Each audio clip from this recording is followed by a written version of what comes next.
Welcome back to Victory. We're gonna get into the next shot of the week, which is the ATP. Who's this? Oh, this is Alina. Alina is gonna be helping us today talk about that ATP. Let's get right into it. All right, we're gonna jump right into the ATP. We're gonna first talk about when to hit it, how to hit it, and then where to hit it. So let's start with when to hit it, okay? So we're typically you'll see in a dink battle, a cross-court dink battle going. And what happens is I will hit a ball that's too far of an angle, I'll start working it, and it's too far, and then all of a sudden you have an angle to be able to hit around that post. So once you see that the person's hit a dink that's just too far, it's bounced in, but you can have that visual of that window around the post, that's gonna be when you hit that ATP. A lot of times people don't even look for that window and they don't see it, but make sure you're trying to view it because ATPs are not super hard to hit, they're just super hard to recognize, right? So that's when you're gonna hit it. Let's talk about how we hit it. The first thing is paddle face control. So Jen's gonna show us how not to do it, right? So I'm gonna hit that angle, it's going too far, right? I hit it a little wide, but there Jen shows us her paddle face is too open, okay? So we wanna make sure that we're not acting like we're hitting it back over the net. We don't have to deal with a net on an ATP. We can keep it nice and low. So what Jen's gonna do instead is keep the face forward and even maybe closed a little bit and back towards the court. We wanna make sure that we're not hitting straight ahead. We're facing that paddle face back towards the court so we can get low and skidding versus popping it up. So here's an example of that. Here we go. There it is. So see how you can see the face is closed, it's going below that net tape and then skidding into that court. And she makes sure that the face of the paddle is pointing back towards the court as well. Another thing we're gonna look about on how to hit this ATP is making sure that we're hitting with speed, okay?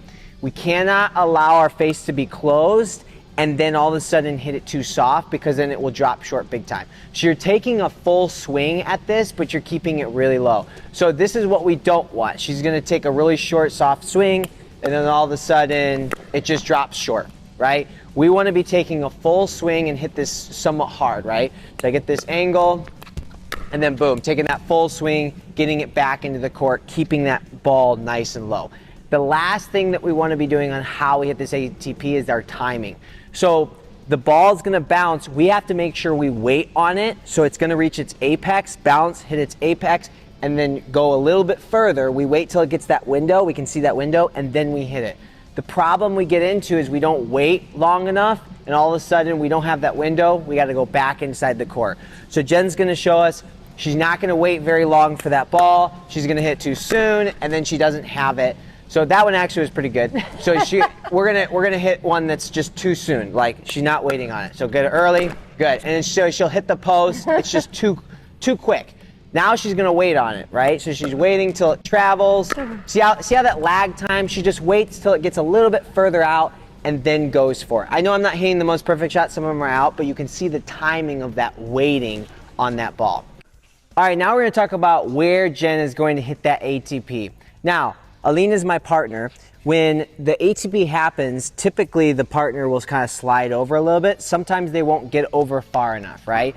So Alina is gonna be about here. Now when this happens and they're defending that ATP here, Jen's gonna look to try to hit this ATP a little bit deeper so it's away from them so Alina can't defend it and get it back in the court, right?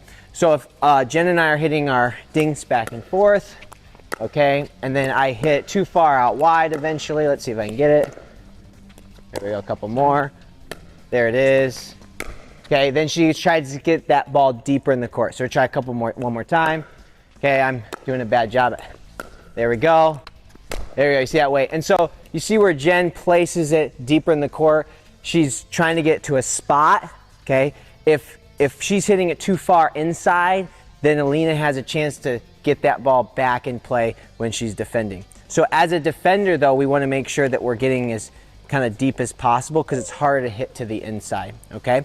So that's where we want to hit it versus if Alina doesn't move to the side to defend and she's just staying towards the middle, Jen will just kind of hit the center of the court here and not take too much risk on the deep ball there. So notice where your defender is when you're in that situation so you can either take more or less risk in that situation of where you're hitting that ATP.